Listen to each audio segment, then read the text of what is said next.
Jaya Radha Madhava Kunja Bihari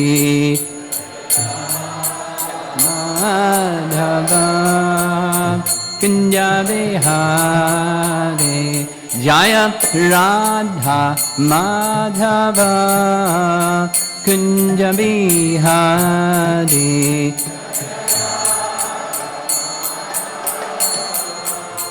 Kunja Bihari Gopi Jana Badabha Girivardhari Gopi Jana Balabha Girivardhari Gopi Jana Balabha Girivardhari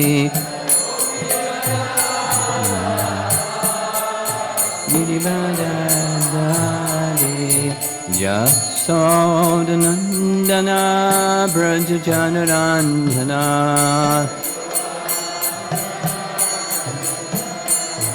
Jasodanandana Brajajanaranjana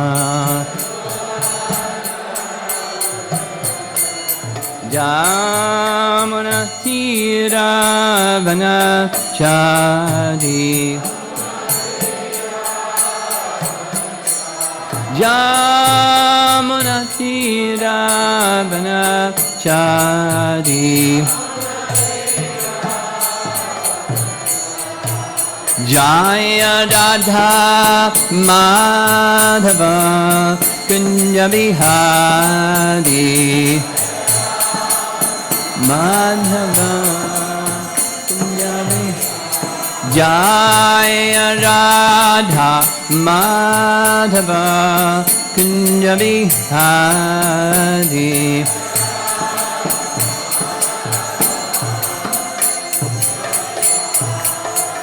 Gopi Jana Balabha Girivardhari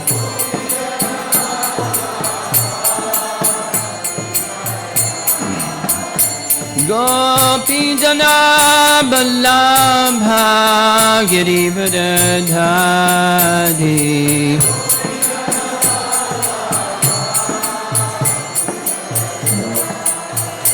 Jasodanandana Brajajanaranjana Jasodanandana Brajajanaranjana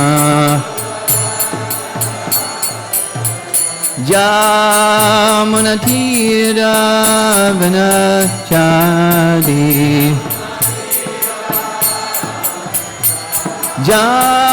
Jamunatira Vanachadi Jaya Radha Madhava Kunja Bihari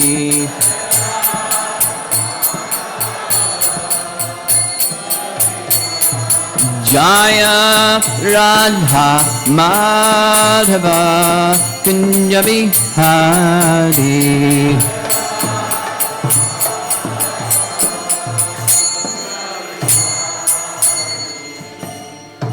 Jaya Vishnupad Paramahamsa Parividakacharya Astatara His Divine Grace, Sri Bhaktivedanta Swami Srila Prabhupada Ki, Ananta Koti Vaishnavadinda Ki, Shri Radha Nilamadava Ki, Gaur Premanandi.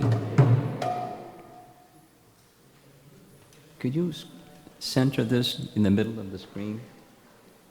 He's going to do.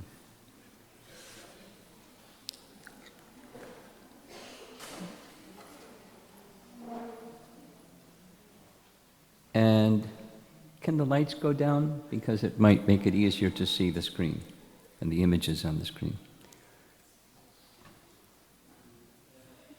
Some of you were unable to make it yesterday evening. And some of you were able to make it yesterday evening. So I'm going to do a little summary of the discussion yesterday. both for as a refresher for those that you were here and a glimpse at what we discussed. Repetition is sometimes necessary for clear understanding, right? Prabhupada spoke like that. The theme of this Japa retreat is pictured here. The holy name is everything. And the phrase comes from a very beautiful song, 8 verses, where the refrain of the song is Harer Nama Eva Kevalam. The holy name of Hari is everything. So together we sang that beautiful song, led by Badahari Prabhu. And then we discussed the appearance. It's nice, just like how did Krishna appear? How did Govardhan Hill appear? How did Radharani appear? There's wonderful narrations of how the appearance of something. We celebrate the appearance day of these events. So how did the holy name appear? And together we sang a very beautiful song by Narottam Das Thakur. One of the phrases was this one, Golokera Premadana, Harinama Sankirtana. So the Advent is from Goloka, as you see. This is Goloka in the spiritual sky. And Radha Krishna descended. Of course, they descended when he made his appearance in Vrindavan. But he also made his appearance in the form of the holy name. Harinama Sankirtana, directly Premadana, giving the gift of prema. And that was Chaitanya Mahaprabhu made that wonderful gift to the world. And specifically, love in the mood of the residents of Vrindavan. That was his gift. Very, very special. What no other incarnation of the Lord has ever offered before, even to those who don't want it, even to those who are unqualified, please take it, was Mahaprabhu's appeal. Then we spent some time discussing how to receive that gift, and mention was made of a statement by Bhaktivinoda Thakur and others that chanting is more than merely reciting the external syllables of the holy name. That does not mean that one is truly chanting the holy name. So then we discussed the nature of Sankirtan, Nama Sankirtan, is it has this external element, what the tongue and the lips and the vocal cords do, but it has an internal, and our time together is going to be focused on the internal feature. These two, complete attentiveness along the lines of what Ritavija Maharaj expressed.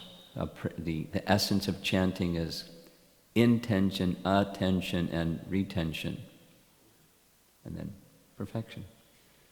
Repeating because it helps us to remember.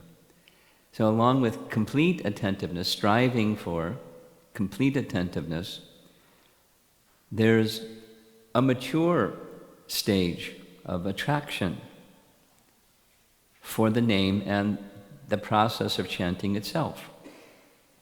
The name, meaning, the object, the Vishaya, and then the process, Abhideya, the process of chanting.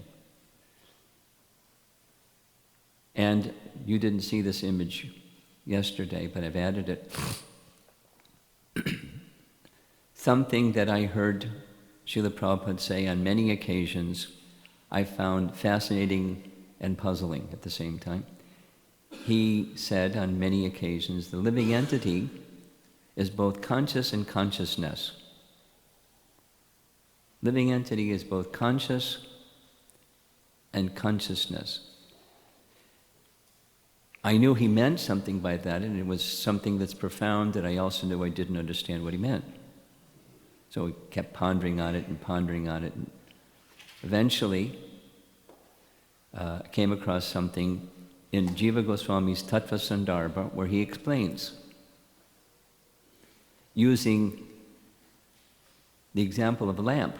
That's why the image is there, a lamp. Now, a lamp is both luminous and it lights up things in the room. The Vedic language is pots and plates, meaning stuff, or the soul is conscious, and consciousness extends to be conscious of things.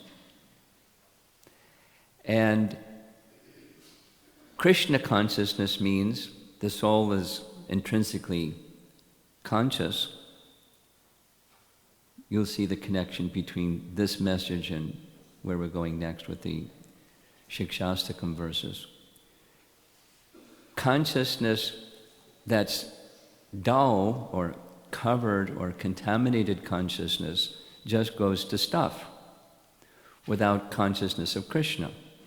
And the process that we're being invited into by Chaitanya Mahaprabhu is to become conscious of Krishna.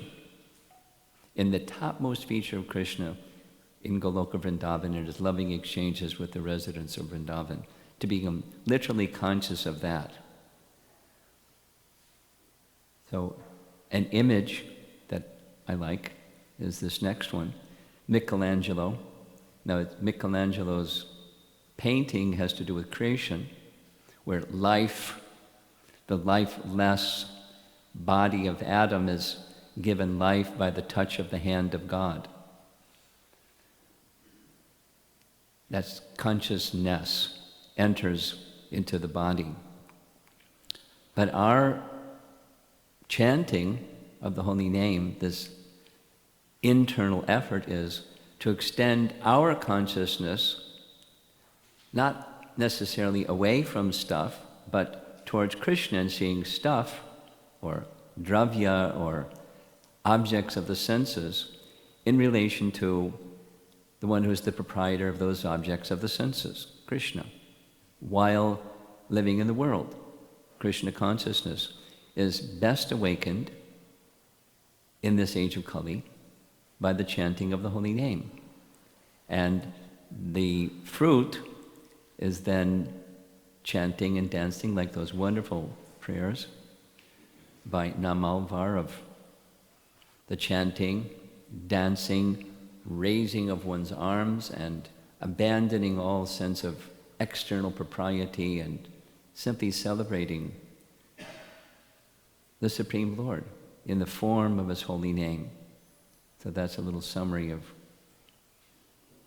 what we discussed yesterday. Now, that part of the reason for going through this is, again, is to show the connection between that, the holy name is everything, and the system that Chaitanya Mahaprabhu provided for entering into the holy name to the stage of perfection. And that's found in Shikshashtaka. And the first verse of the Shikshashtaka is a quick introductory summary, so that's what we're going to be doing this morning and this afternoon. This is my part of this. How to receive the gift of the holy name and step by step go to the stage of perfection in one verse. So it's packed, we'll have to unpack it a bit. So here's Shikshashtaka 1, and we can say it together. Cheto darpana marjanam bhava mahadavagni nirvapanam shreya kairava chandrika vidharanam vidyavadho jivanam anandam bodhivardhanam pratipadam purnamritasvadanam sarvatma snapanam param vijayate Shri Krishna Sankirtanam. So we recite this just like we may recite a verse of Bhagavad Gita. Children can be taught to recite verses of Bhagavad Gita, and that's nice. But ask them, what's the meaning? I don't know. So we're going to try to enter into the meaning. There's a text in Hari Bhakti Vilas by Sanatana Goswami that says, when you say a mantra, you should, while saying the mantra, you should meditate on the meaning of the mantra. In many temples, these Shikshashtaka verses are recited every morning. And we should meditate on the meaning as we recite them. So this is an attempt. How to go from the gift and receiving it, saying yes to the gift, and go to the stage of perfection in one verse. There are two texts. One of them exhaustively is Bhaktivinoda Thakur's Sri Bhajana Rahasya, where he declares and then unpacks it, that the 8 verses of Shikshashtaka are, he doesn't use this language, but like a treasure map. You know, when you're a little kid, there's this thing of a treasure map, and there's this treasure that's meant for you, but you have to follow this, mysterious map to get from where you are to where the treasure is. Similarly, Bhaktivinoda Thakur says, the Shikshashtaka verses are Lord Chaitanya's instructions in how to chant the holy name so that one can receive the gift of the holy name that he wanted to give. The perfection of love for Krishna as the residents of Vrindavan experience, and specifically the love of Krishna that Radharani is experiencing and her expansions, the gopis. He wants to give that gift. And Shikshashtaka is a map.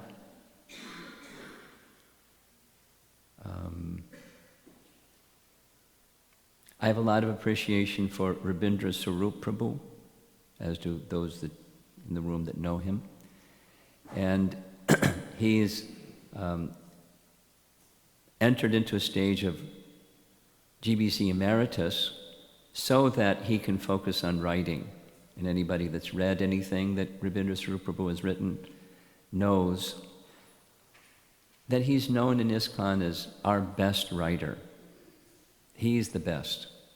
There's other good writers. He's the best amongst the good. And so some time ago, I had to contact him about something else, and just at the beginning of the conversation, asked him, you probably had many, many projects that you wanted to work on as writing projects. What's the one you're working on? What's the one you selected? And immediately he launched into a description of this. What he's doing, and he's writing about what his experiences are, is, keeping it in simple terms, following Bhajana Rahasya, following Bhaktivinoda Thakur's instructions in how to perfect one's chanting with deep meditation in Shikshashtaka and describing what his experiences are, one by one. I can't wait to read it. I'm hoping to pay a visit and just, sit next to Rabindra Swarup Prabhu while he's chanting. And as we'll all have the opportunity here in the temple when we're tomorrow doing 64 round day, and depending upon how, inspired you are by different things that you hear in the course of today, it will help you tomorrow. And in the company of others that are similarly absorbed, it will help you. So here we go. Just this morning, there will be time only for the first 3 out of the 8, but they're very important. The first of the excellences, or the 7 sections, Chaita Dharpana Marjanam, starts with this word Chaita. And I'm not a Sanskrit scholar, something that I've learned about Sanskrit is that a word may have multiple meanings, and according to the context, that's the meaning you should take. A Sanskrit term. And Chaita, Prabhupada has chosen to translate Chaita as the heart, or in some cases the mind, cleanse the mirror of the mind. So what's the difference between the heart and the mind? Very interesting. Day before yesterday, one of the participants in the program, somebody that's maybe 10 years old, wanted to know what's the difference and similarity between the mind and intelligence. It's a natural question to ask, but honestly, I've never been asked that question before. I've pondered it and researched it. So anyways, there is a distinction. That's not the topic right now. This Chaita is the heart and sometimes the mind. So what I thought I would do, it can mean on the material side, and it can mean on the spiritual side, depending upon the context. Just like the soul is conscious and consciousness. So the soul is pure, but consciousness may be contaminated. Bhakti is pure, but our consciousness may be contaminated, and therefore bhakti may be mixed with the modes. There's a whole chapter about this in chapter 29 of Kapila's teachings to Devahuti. Bhakti is pure. Is it possible someone's in the modes that bhakti can be mixed with the modes? Well, of course. Bhakti isn't mixed, but consciousness. So there's contaminated and there's pure. And Chaita can be used for both. So bear with me. This is my appreciation, my penchant for carefully reading Prabhupada's books so that you can get the big picture of something. So you don't just jump at this one because it says this over here, or jump at that one because it says over there. What's the big picture?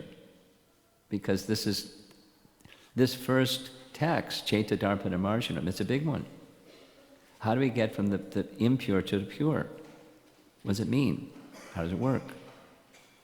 So, 5 or 6 different references from Scripture, and I'll do them chronologically within the Bhagavatam. Canto 3 begins with Vidura meeting Uddhava. After Uddhava has heard the entire Uddhava Gita, he's now heading, as Krishna instructed him to do, to go to the devotees of Naranarayan Rishi in the North Country, and Vidura's on pilgrimage and he meets Uddhava. And as soon as he meets Uddhava, it's Uddhava! And as soon as you see Uddhava, who do you think of? Krishna! How is Krishna? How is Balaram? And, recites the names of the different devotees in Dwarka, because that's where he resided with Krishna in Dwarka. And Uddhava's response is he becomes completely silent. He enters into a trance where he's with Krishna in his mind, and he struggles to come to external consciousness so that he can be of service to Vidura. It's really beautiful. Read the Bhagavatam, it's really beautiful. And then when he begins, he makes this reference to this word Chaita. And one of the references, it disturbs the mind of the heart of Uddhava when people think of Krishna as ordinary, because he knows he's not. So he says, Krishna, when he rescued Vasudeva and Devaki from the prison house of Kamsa, he came before them with Balaram, with folded palms, saying, I'm so sorry. I left you when I was very young because I was afraid of Kamsa. Please forgive me. And then Uddhava says to Vidura, this disturbs my chaita. That's his spiritual consciousness in that context. Because it disturbs him because when he says like that, people think he's like that. But it's just part of his loving affection with Vasudeva and Devaki, so that they can see him as their son. I was afraid of Kamsa. Come on. That disturbs my chaita very much, troubles me very much. Then continuing with the third canto, in Brahma's prayers for creative energy, because he has this service, but he realizes I don't have the capacity without empowerment, and so he prays to the Supreme Lord for the empowerment. And he prays for his chaita, his consciousness, to be freed from the contamination of false ego, thinking, I'm the creator. So in addition to the power to do his service, he's praying that his contaminated consciousness is freed by the mercy of Krishna. That's his prayer. Then continuing in the third canto, the four Kumaras, after it's part of the process of creation, they've been cursed by the gatekeepers, Jai and Vijay,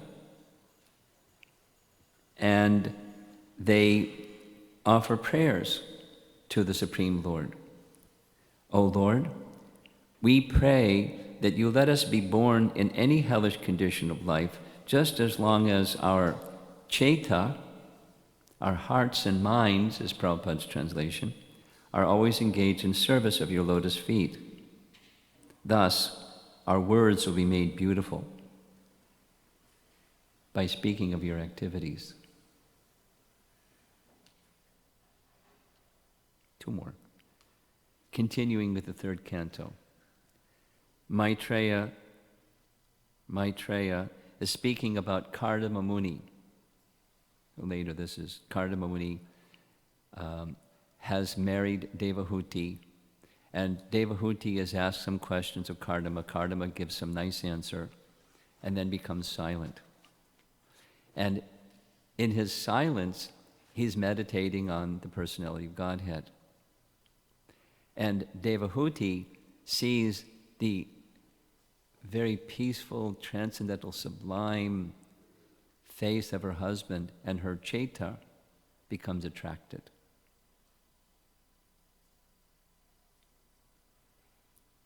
I hope you don't mind hearing different ways in which this word chaita can be used. We'll come back to the Shikshashtaka. And finally,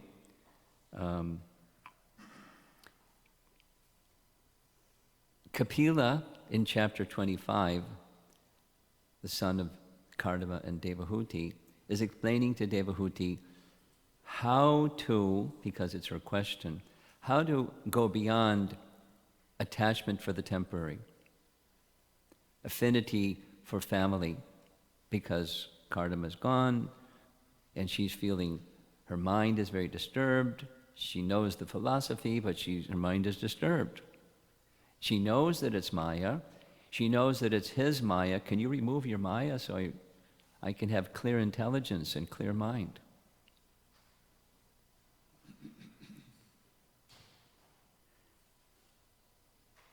The stage in which the consciousness of a living entity is attracted by the three modes of material nature is called conditioned life.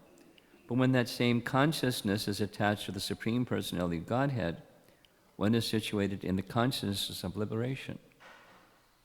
So that's it for references. It can mean either one of the two things. And in this case, Chaitadarpana Marjanam is the contaminated consciousness becoming pure consciousness. In Kapila's teachings of Sankhya philosophy, one of the 24 elements is Chaita. And one of the ways that Prabhupada has translated Chaita is contaminated consciousness. It's a material element. Now, consciousness is spiritual. It's of the soul. But consciousness that's contaminated by the modes of material nature looks like this. Same as we find in Bhagavad Gita. One doesn't see Krishna. One sees the reflection of the spiritual world on the lake of desire. That's the mind, is the reflecting surface that carries desire. Desire that's separate from Krishna, so you can't see Krishna. That's Chaitadarpana Marjanam. Little image from the 1950s, advertising a cleanser that you can use to clean glass. The process of chanting works this way. The heart or the mind or materially sullied consciousness can be cleansed so that then you can see properly. You can see Krishna. You can see things as they are. And without that, you can see things as they aren't and think that's how they are.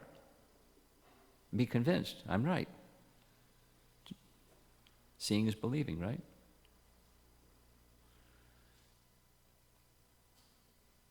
So now, back again to the Chaitadarpana Marjanam, this part, Param Vijayate, glory to the Sri Krishna Sankirtan, which cleanses the heart of the dust accumulated for years. In the image to the right, that's Mahaprabhu and his associates in the Gundicha temple, cleansing the Gundicha temple. You read that section of Chaitanya Charitamrita, very beautiful, lengthy explanation by Bhaktisiddhanta, Prabhupada quotes, that the cleansing of the Gundicha is like the cleansing of the heart, to make it the heart an inviting place for Krishna to come. Krishna doesn't want to come to an unclean place. He's already there, but we won't see him unless the heart is made clean. And so the process of chanting is to make the heart clean. So they gather straws and dust and sand. And then after doing it once, they go back and do it again. Once wasn't enough, and there were still some things to be gathered from the second cleansing. The chanting of Krishna's name is a purifying agent that cleanses our hearts of envy, the root cause of our descent to this world, and other bad qualities that we have since acquired, like lust, greed, and anger. So it all starts, there's a root, and that root is turning our attention away from Krishna. There's the fellow in the lower right entering into the Mahatattva, the cloud of material energy, turning his attention away from Krishna and all of the wonderful association and love of God that's in the spiritual world. Krishna expresses this in this way from this important verse of Bhagavad Gita, chapter 7.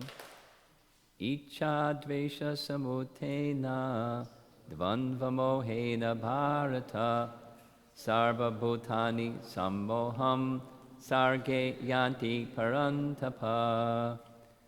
So icha is desire and dvesha is hate. Easy to spend a lot of time discussing what that is, but that's what brings us to the material world, and it holds us in the material world, Icha and Dvesha. Just 2 days ago, I just read a verse where Kardama Muni becomes free from Icha and Dvesha, Vimuktena. That the chanting of the holy name is meant to help us overcome those contaminations. This is what it looks like. That's a mirror that's contaminated. And the contamination of the mirror of the heart or the mirror of the mind are these two, Icha and Dvesha. And that accumulates more and more and more and more and more as we ignore Krishna. So the solution is turn your attention to Krishna. Consciousness goes to Krishna. And the easiest form is the sound vibration of Krishna's holy name. There she is, cleansing the heart. And instead of seeing not Krishna, by cleansing, there's the spray bottle, the Hare Krishna mantra, making the heart clean. That's how it works. Even if one doesn't understand it, it works.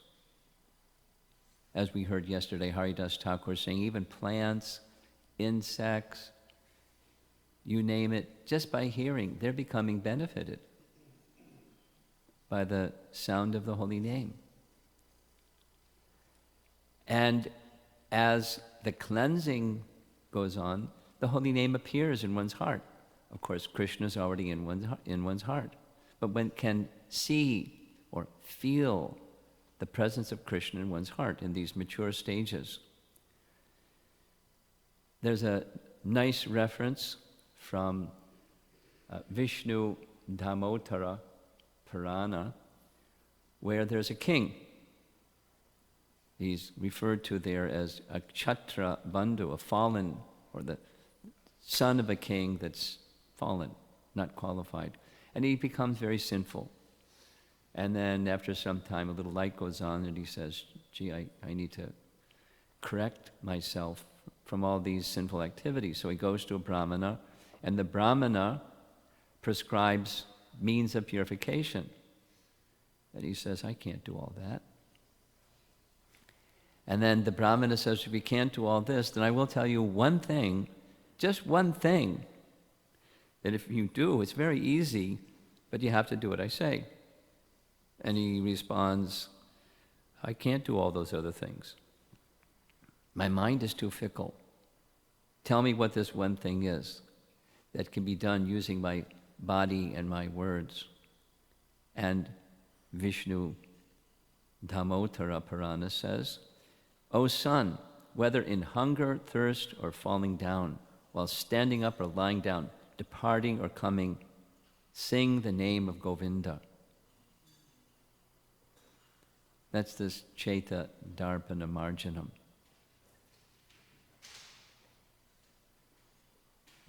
All of this is to help us get a scriptural basis and support for Lord Chaitanya's teachings, although the teaching doesn't modify if you don't know the scriptural references, but it gives strength of conviction to his teaching, his method. There's a nice reference spoken by Shukadeva Goswami, Canto 6.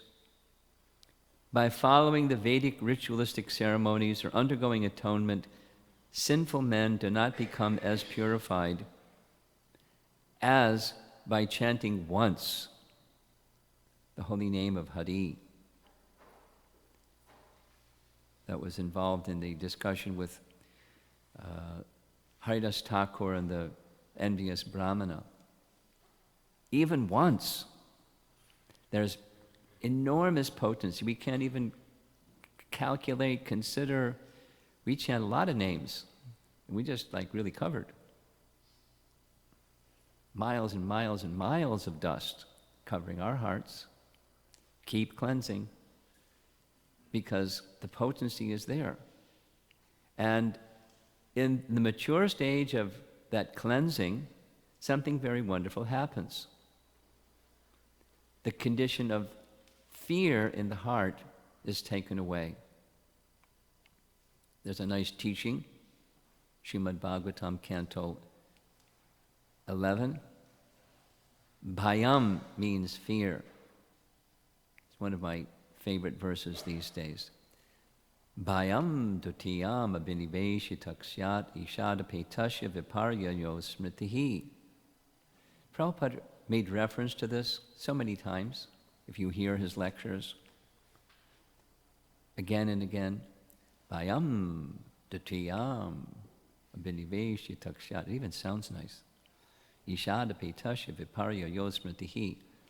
Which means that bhayam, fear, syad, it arises when there's abhinivesh or absorption in dvitiya, things that are seen as separate from Krishna. There's no such thing as something that's separate from Krishna.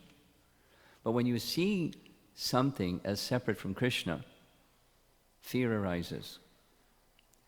And ishad apetasya viparya yo smritihi. There's some aversion to Krishna, the attraction, icha and dvesha. Fear arises when a living entity misidentifies himself as the material body because of absorption in the external illusory energy of the Lord. When the living entity thus turns away from the Supreme Lord, he also forgets his own constitutional position as a servant of the Lord. Problema. What's the solution? This bewildering, fearful condition is effected by the potency of illusion called Maya. Therefore, an intelligent person, that's all of you in the room, because you're taking shelter of the holy name. So do so consciously, knowing what's happening when you do so.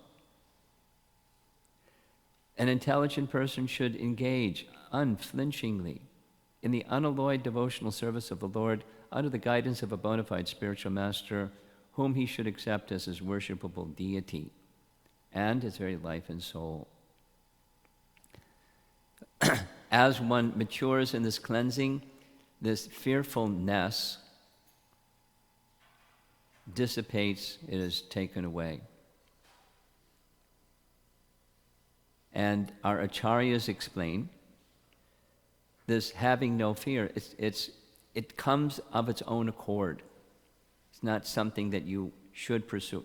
In the beginning, somebody may pursue because they don't like to be afraid, and so they chant. But it's a byproduct. It's not the essence of the holy name. It's the secondary. What's the primary? Taking shelter.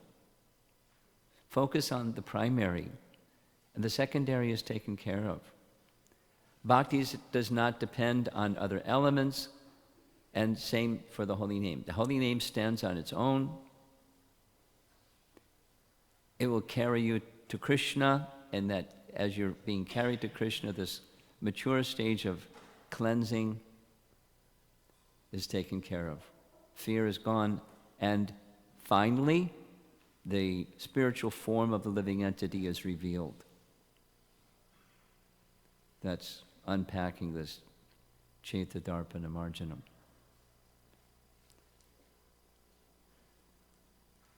Okay, you ready for the second one? Chaito Darpana Marjanam Bhava Mahadavagni Nirvapanam. That's it. We're just going to do one at a time. So from that, when that cleansing becomes well established, this bhava is a very different word than bhava. Bhava is material existence. And the Agni means fire. Dava Agni is a forest fire. Maha Davagni is the blazing forest fire. Has anyone in this room experienced a forest fire, like in proximity to a forest fire? Yeah. It's intense. I remember one time I was little, and my parents were taking a drive to go to the changing of the leaves in Vermont. It's very, very beautiful in the fall season, so colorful. And as we were driving along this little country road in the fall, So it was like a little chilly. There was this heat wave. Whoa, what's that? And as we were winding, off in the distance we saw a blazing forest fire. It was very colorful, and it was very hot, and we were miles away, what to speak of getting close to it. We just did a U-turn and went back. Very fearful. But the chanting of the holy name, nirvapanam, it extinguishes the blazing forest fire of bhava, material existence, of repeated birth and death, not only in this lifetime, but again and again. The image, of course, is Krishna's kindly swallowing forest fire. It's such a nice pastime, he did it twice. He swallowed 2 different forest fires. And when the forest fire was raging, the cowherd boys were particularly fearful of the calves and the cows, because they're their protected items. Just like a father or mother, if their child is in a house that's burning, they'll risk their life to go in the house and save their child. So the cowherd boys were so fearful of the danger that the cows were undergoing, and Krishna told them, close your eyes. And then, forest fire was gone. There's a nice explanation of why he asked them to close their eyes. But Krishna can extinguish that blazing fire, and the holy name is like that torrential downpour of rain that can extinguish the blazing fire of material existence. As the chanting of the holy name purifies the heart, that's the first one, Krishna's name also protects sincere chanters from any further contamination from the worldly energy and those affected by it. Made reference to this important verse from Bhagavad Gita, where Krishna is describing kama, or lust, as like fire. The nitya vairina, the eternal enemy of the living entity, is lust, kama rupena. And lust, it's never satisfied. Dushparena and analena. Anala, burns like fire. Lust, never satisfied and burns like fire. But the holy name has the power, like a torrential downpour of rain, to stop that, and in fact transform lust into love. Forest fires are very dangerous, very dangerous. May you never have to encounter a forest fire. But I know devotees lived in Colorado and some in California, and when there were forest fires raging, and miles away you can feel the heat. Very dangerous. Nothing can stop it.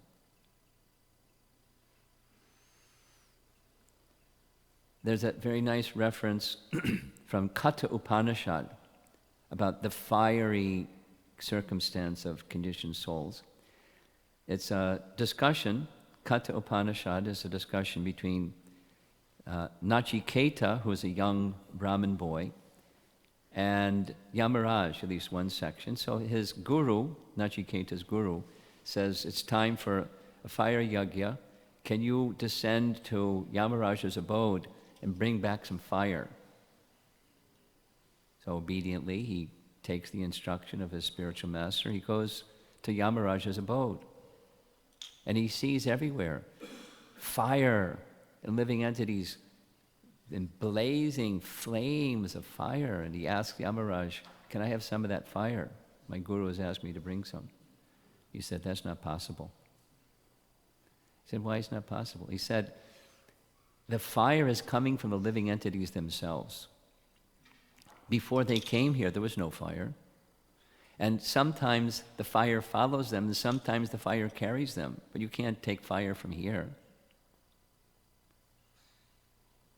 It's the nature of sinful life, even unintentional mistakes that bring about a reaction, and how to stop it. It's the chanting of the holy name. You know this from Canto 6. After hearing the hellish planets in Canto 5, Maharaj Parikshit wants to know, wow, what can be done to stop people from having to experience those hellish planets? And Karmakanda doesn't do it, Gyanakanda doesn't do it, Bhakti alone does it, starting with the chanting of the holy name, and thus the story of Ajamila. Bhava Maha Davagni Nirvapanam. Another example that sin itself ignites fire, the fire of material existence.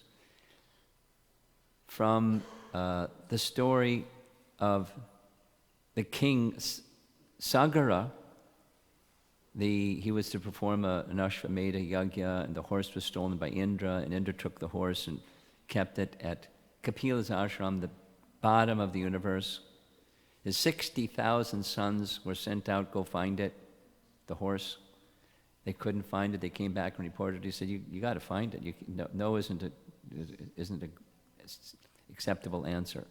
Go anywhere in the whole of the universe, find the horse." So they went to the bottom of the universe, and there they saw the horse. And they thought, aha, the thief. So they took their weapons and they started to attack Kapila Dev. And all 60,000 of those sons of Sagara, their bodies burst into flame immediately. Listen carefully.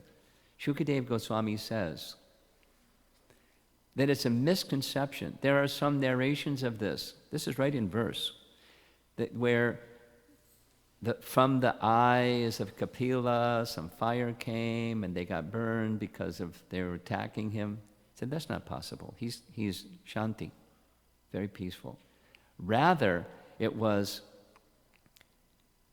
their own sin burst their bodies into flames, and their whole bodies became incinerated. That's what Shukadeva Goswami says. So, Bhava Maha Davagni Nirvapanam. How do you get the Nirvapanam part? Other methods don't work. They're inadequate. The bhakti process starting with the chanting of the holy name. Therefore, Sutta Goswami teaches in Srimad Bhagavatam, this is Canto 12, I offer my respectful obeisances unto the Supreme Lord, Hari, the congregational chanting of whose holy names destroys all sinful reactions, and the offering obeisances unto whom relieves all material suffering. Nice. These are scriptural supports for what Chaitanya Mahaprabhu is teaching. What are the excellences of the chanting of the holy name? Here's another. This Canto 6, Chapter 2. Shukadeva Goswami says, other processes cannot be successful because even after following such methods, one takes to fruit activities again, unable to control his mind, which is contaminated by the base qualities of material nature, namely passion and ignorance. So other processes can take one up.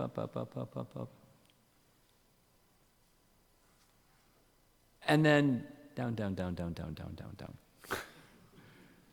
Anyone that's done any of those processes knows what I'm talking about. One college program, some kids came up after the class saying, I'm really getting a lot from meditation. I've experienced there's this whole other reality of higher consciousness, but I can't stay there. What to do? And then there were two other kids, and one said, I found something online. You spend $50 and they'll give you this little, gadget, you can wear it around your neck, and you can become, you can stay up there.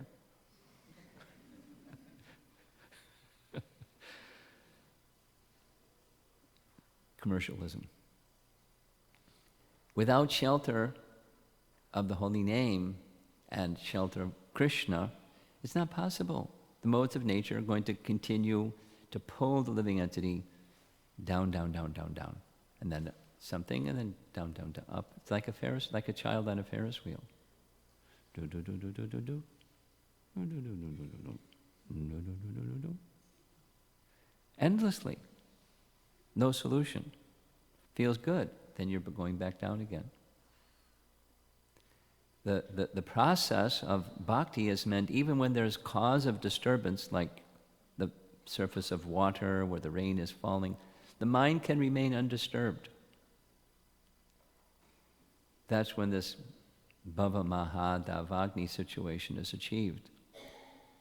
Confirmed in Brahma Samhita, in Brahma's prayers, karmani nirdhita kinchuja bhakti bhajam. This is towards the end of all these beautiful Brahma Samhita prayers, where Govinda, for the devotee, he minimizes or nullifies reactionary influence of our past deeds.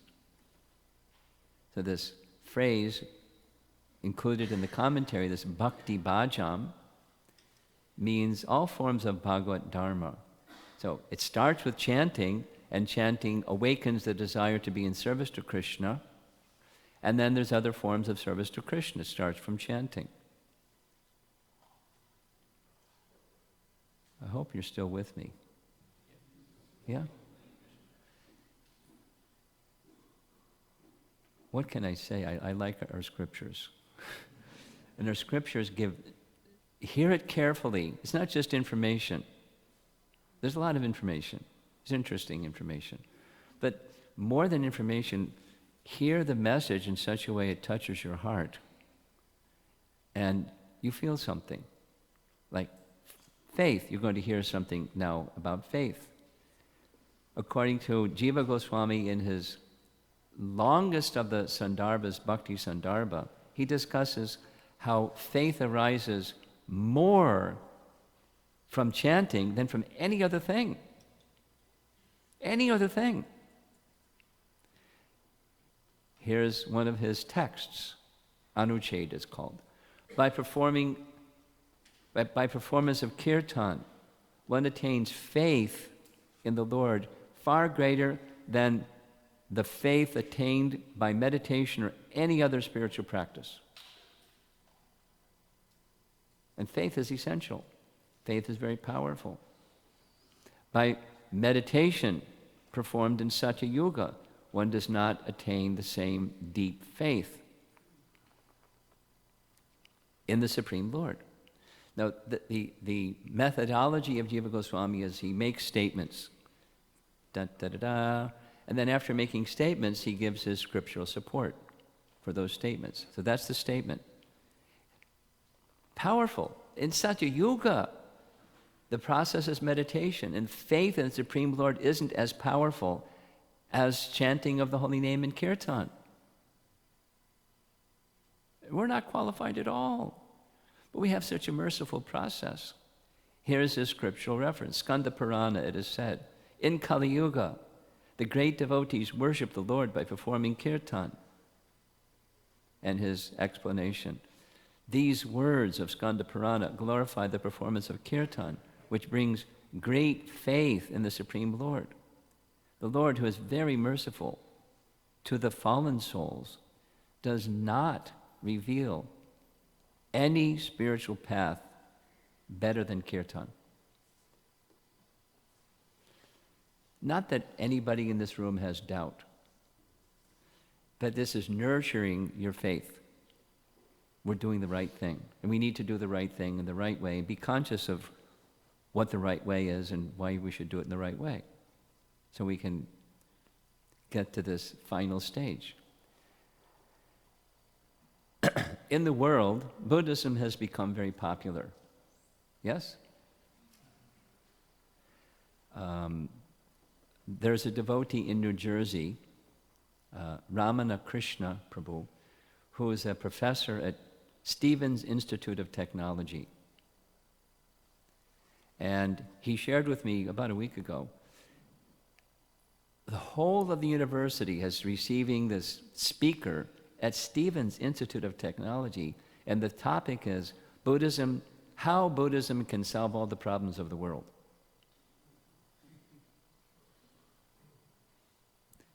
But Buddhism, after all, is not theism, or being more direct. It's atheism.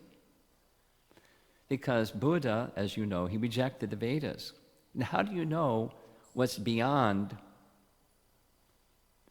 that which you can perceive? The only way is this descending knowledge system, and he rejected it. And so instead, he has a teaching that's meant to reduce the toxicity of material existence. So Buddha's teaching, I know this because I visit China and everybody thinks they're a Buddhist, although I found they don't really know what that means. But Buddha's a core teaching, keeping it simple, a core teaching of Buddha is the root cause of suffering is desire.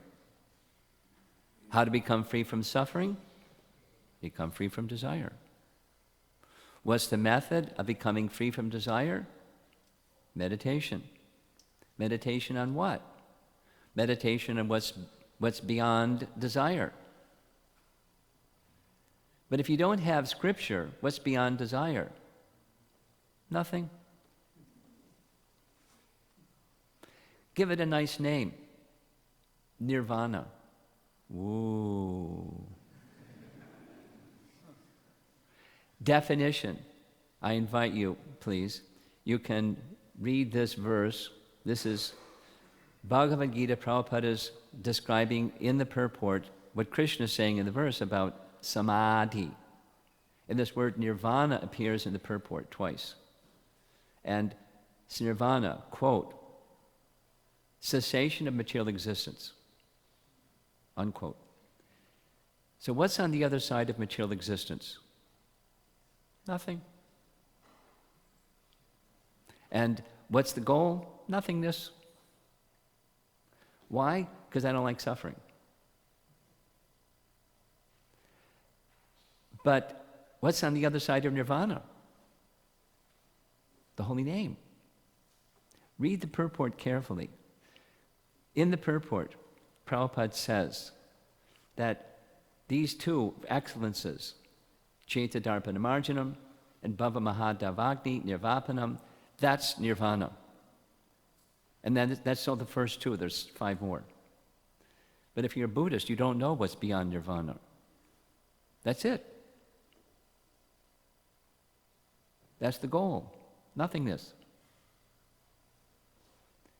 And at Stevens Institute of Technology, the goal of nothingness is going to solve the world's problems. No, it's not to deprecate the importance of compassion, controlling the mind, not chasing after material desire and nonviolence, and those things are nice, but it's not complete.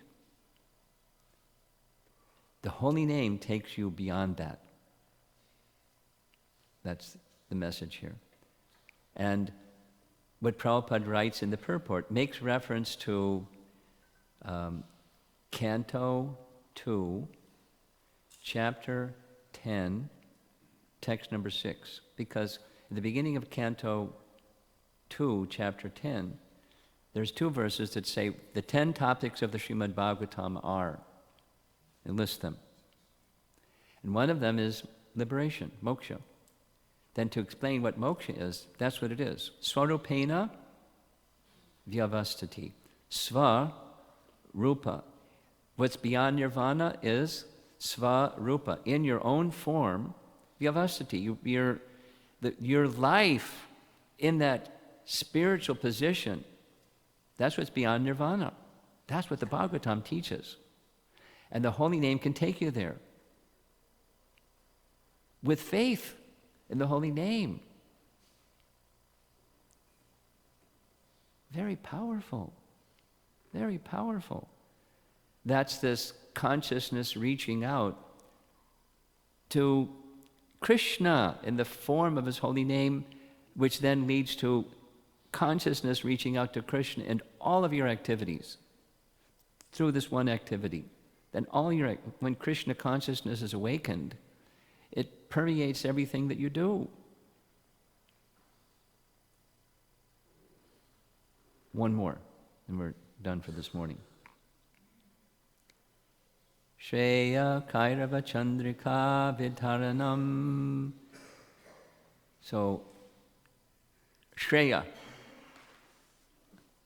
new bhakta in the Hare Krishna movement, hearing Prabhupada say, in Sanskrit there are two words. There's more than two words. Shreya and Preya. And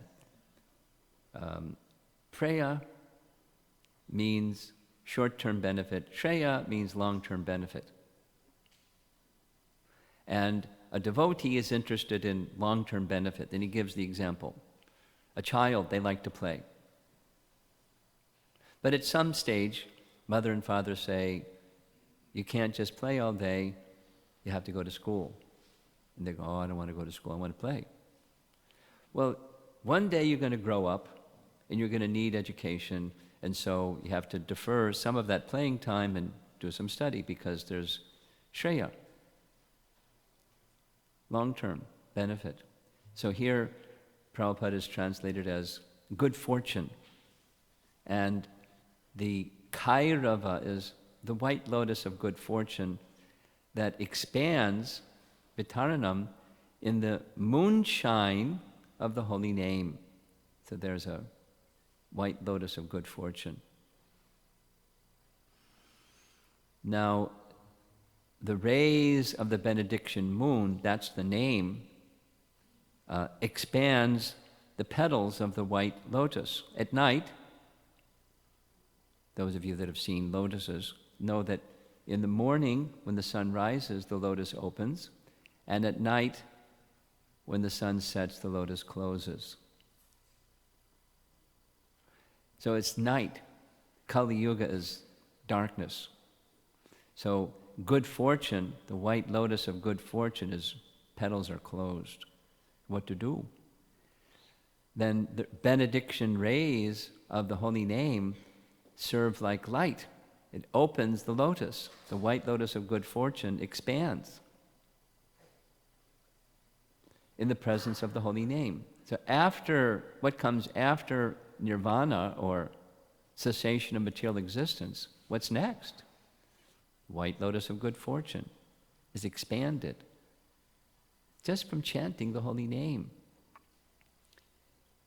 In Brahma's prayers to Krishna, 10th canto, chapter 14, he has faith and he has realization that the bhakti process is better than Gyan, better than karma.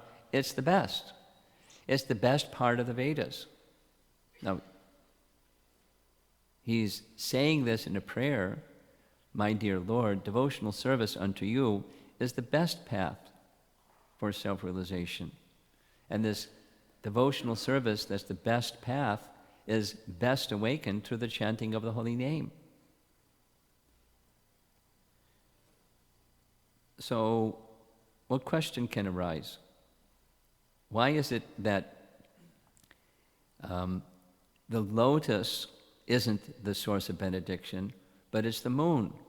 Well, the good fortune that's natural for us, it's natural for us. It's dormant without the connection with Krishna. And the connection with Krishna is through the name. So it's the name that awakens the petals of the white lotus of good fortune. That's the source of benediction, the name. Say it in a different way. The hankering when we're chanting is not just get on the other side of difficulty. The hankering should be being connected with Krishna.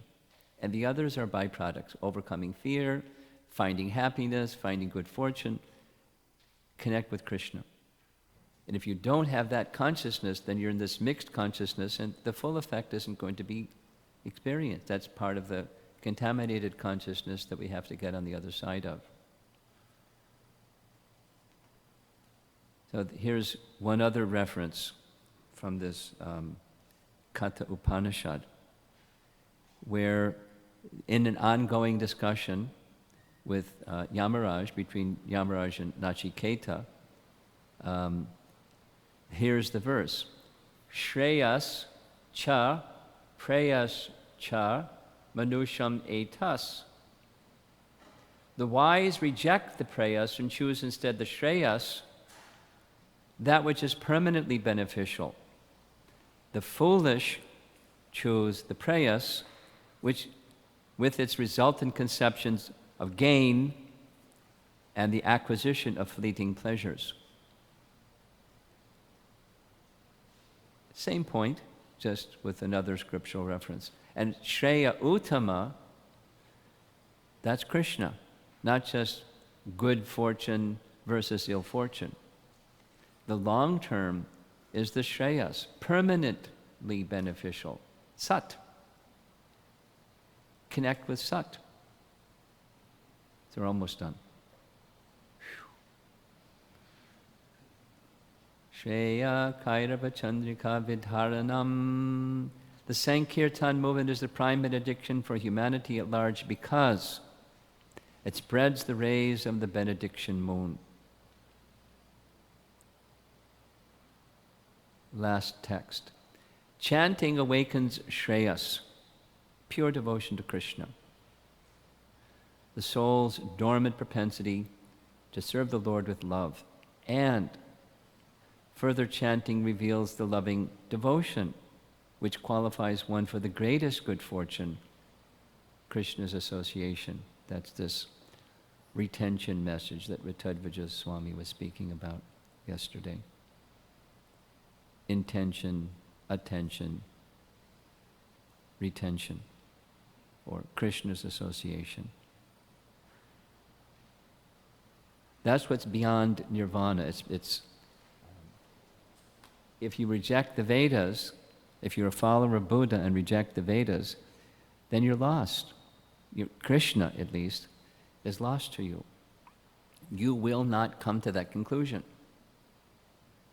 unless there is this good fortune of association of devotees, and in the good association of devotees, there's Nama Sankirtan with the devotees, and people like Nama Sankirtan, but they have different ideas of what Nama Sankirtan. They like, it's a feel-good experience.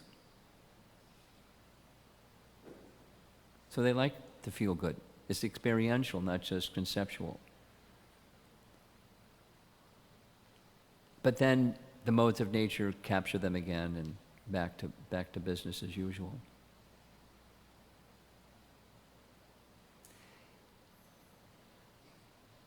It's 9 o'clock. I have till 9:30. So I want to share one other little story, and then we'll see if there's some discussion. So we have the portable microphone ready.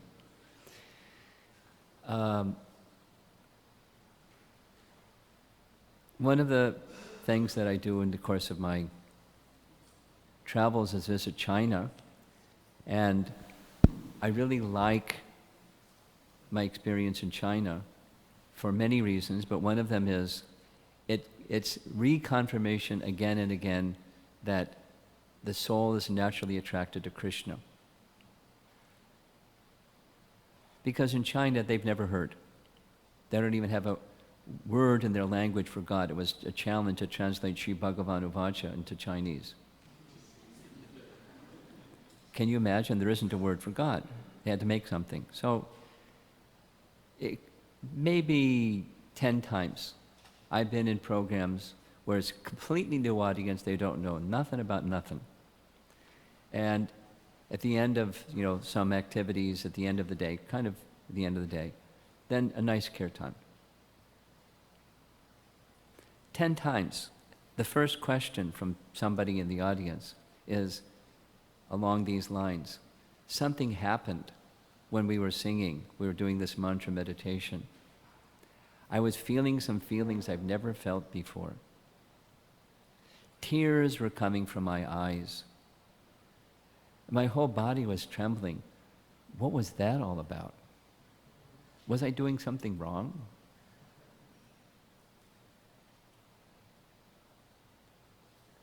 Awesome. That the holy name is so powerful without even a conception. I mean, there's the conscious soul is there, conscious and consciousness. And when consciousness is brought in contact with Krishna, even without knowing who or what Krishna is, it's just mantra meditation. Because we have to be careful using the God word in, different forms. So, just mantra meditation. Powerful. It awakens this shreyas beyond nirvana, the attraction for Krishna's association. Good fortune. Benedictory. Shreya Kairava Chandrika Vitaranam. Okay, so let's see if there's any questions or comments from anybody. You've been very patient, so I can congratulate you all. I was, when you were mentioning about the story from the Vishnu Dharmotar Puran, where the Brahmana says that if you can't do anything else, just do this. So I was having the doubt that, we don't know when this happened, like in which yuga, etc. So, I was having the doubt that how does this compare to other methods in other yugas, which are the recommended processes in other yugas. But then in Bhakti Sandarbha, what you mentioned, like even chanting is more powerful than even meditation in the Satya Yuga. So that cleared my doubt there. Okay. Yeah. Doubt-free soul, look at that. But I had one question. Is it a doubt? Yeah. Let's hear your question. You mentioned that it cleanses the heart. So I don't have a proper understanding of what heart means. Okay, that's what I did, these 6 different references about Chaita. Okay. And it can mean different things depending upon the circumstance. In the case of Shikshashtaka, the first part, Chaita Darpan Marjanam, it means contaminated consciousness. It can mean different things. That's what it means in that case. And consciousness, the seat of consciousness is the soul. The soul is within the heart. So it can be taken that way or metaphorically. Okay? Anyone else?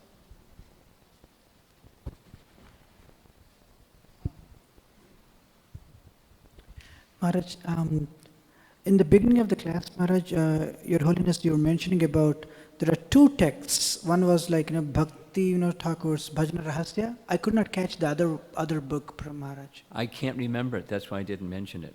Oh, okay. Sorry. It's a book written by Bhaktivinoda Thakur where he goes into Shikshashtaka as a map for the chanting of the holy name. I'll research it and find out and let you know. Thank you, Maharaj. Thank you, Maharaj.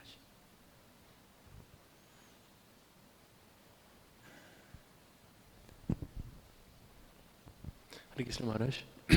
So I was just thinking about that chanting, it's written that chanting awakens pure devotion, but as you go on chanting, it converts into loving devotion. So what's the difference between pure devotion and loving devotion? What is it? What is the difference between pure devotion and loving devotion?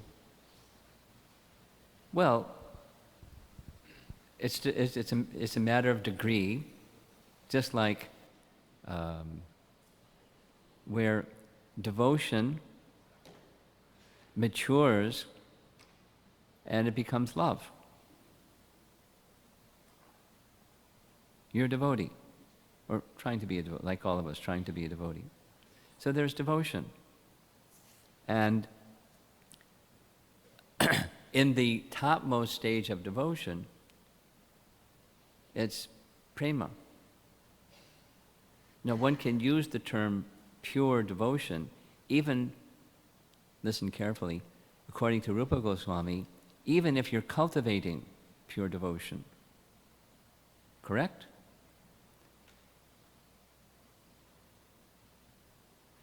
So the mature stage is love. And the immature stage is you're cultivating. Sadhana is also part of Uttam Bhakti. It's the unripened stage of prema. We keep maturing and growing. Yes? Should I give an example or it's clear? Yes, it's clear. Should I give an example or is it clear? Give an example, okay. Here's a multiple choice question. You ready? Which of the following is tulsi? A tulsi seed. B, a tulsi seed that's been germinated and it's starting to sprout. C, a tulsi that's starting to sprout and it becomes, there's many leaves.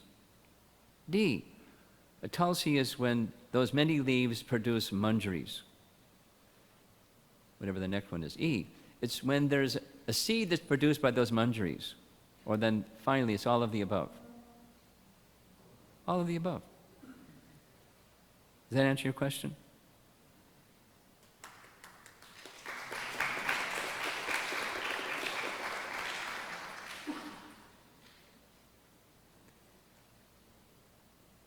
Anything else? Back here. Oh, okay. Hare Krishna Maharaj. One question I have, in the process of taking this cleansing process, Taking which process? The cleansing process. Cleansing process. Isn't it true that one should attempt to live a minimalist life? Minimalist life? Yeah. Well, depends. I mean, it's easy to say yes, but it depends means what's sustainable? What is Rupa Goswami's definition?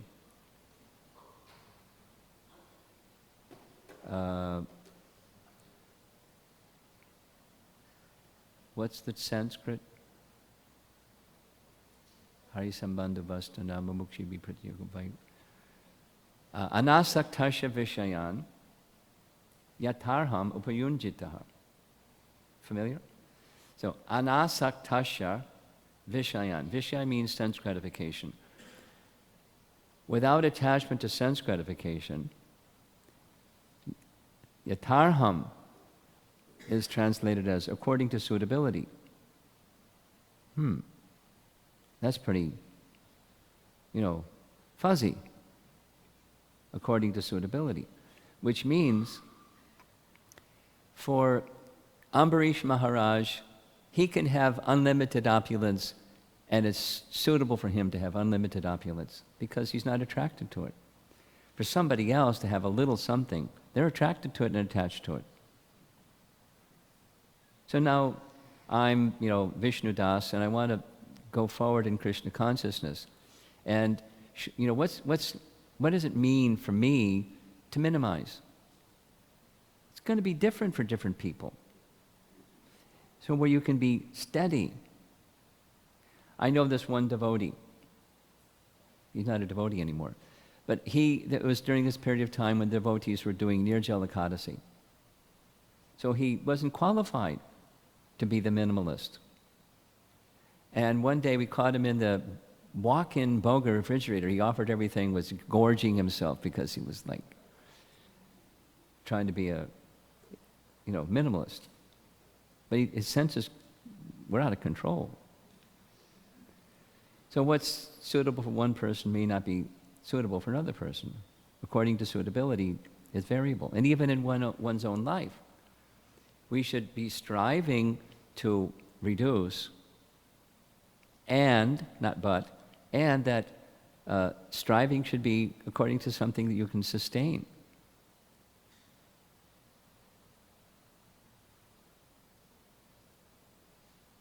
And let's say Ekadasi. Each of us have an opportunity twice a month to observe Ekadasi. We should do something that's minimizing, but it should be something that you can maintain. extra chanting, diminishing austerity, something, something, according to suitability. Yataram upayunjitaha. Nirbandha Krishna sambandhe yuktam vairagya uchate. That help? We should always be striving to move the fulcrum a little bit further, because according to Bhaktivinoda Thakur, if you don't, then you're not going to progress. So we need to, but in increments, in sustainable increments.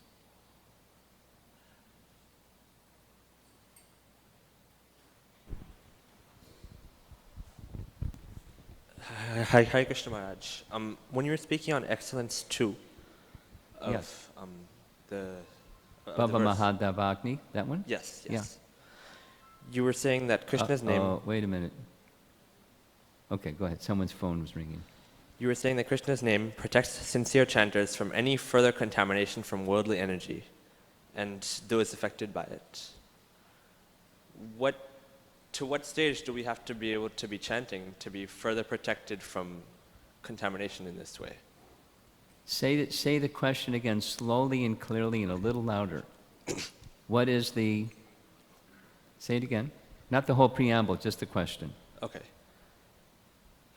You're saying that Krishna's name protects... Just the question. to what stage do we need to To continue what chanting? stage? Yes. Ah. What stage do we need to continue chanting in order to be protected from further contamination by the material energy? Well, it's forever.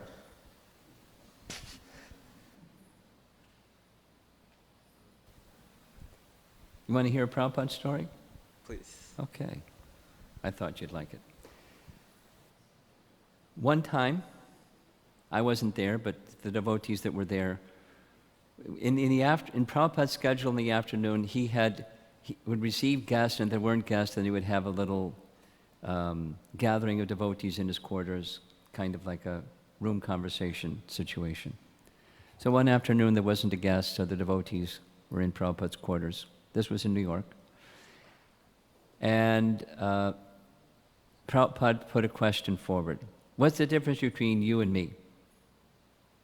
And the devotees were having a great time. Prabhupada, you're this, and Prabhupada, you're that, and we're not, and you're this, and you're that. So it was a lovely glorification of Prabhupada. Then it became time for the evening class. So he stopped the fun and said, the difference between you and me is you can fall down and I cannot. Jai Prabhupada. And everybody got up and went to the temple room, and Prabhupada came before the deities and paid obeisances, and with folded palms he was offering some prayers. And the devotee right next to him, his servant, noticed he was offering some prayers. And then Prabhupada went to the Vyasa Sanjay Radhamadava Bhagavad Gita class in the evening, and then came back to his room. So the devotee asked Prabhupada, I noticed you were offering some prayers. May I ask, what were those prayers when you were greeting the deities? Prabhupada said, I was praying to Krishna that may I never fall down, and may I always be engaged in your service. And then the devotee said, but Prabhupada, before class you said the difference between you and me is, or you and us is, you can never fall down. Then Prabhupada said, now you know why. I am always praying to Krishna.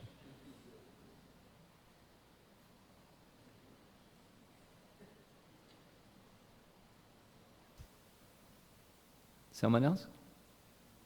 Are we done?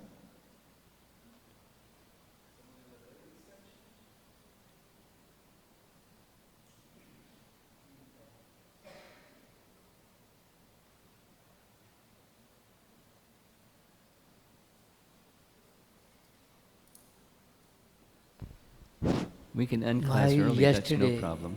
You said that Nam Alvar, he sat under the tree, name Triman. Alvar, Nam Alvar. So, We have heard about the mal tree, banyan tree. Was there anything special that he went under that particular? He wasn't under, he was in the hollow of a tamarind tree. It just happened to be in the courtyard of the temple room, of the temple compound. Not directly in front of the deity, but over there on the side, there was a tamarind tree. And there was a hollow in the tamarind tree. He was a little baby. And he crawled into the hollow of the tamarind tree and stayed there. Maybe it was a special tree, a special soul that got Nambalvar's association. Who knows?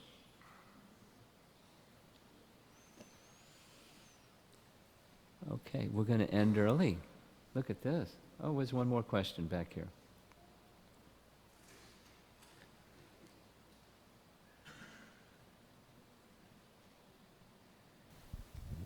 The tree where Nammalvar sat, the incarnation of Adi Shesha, that's how Sri Sampradaya says the tree itself came before Nammalvar came to give him shade.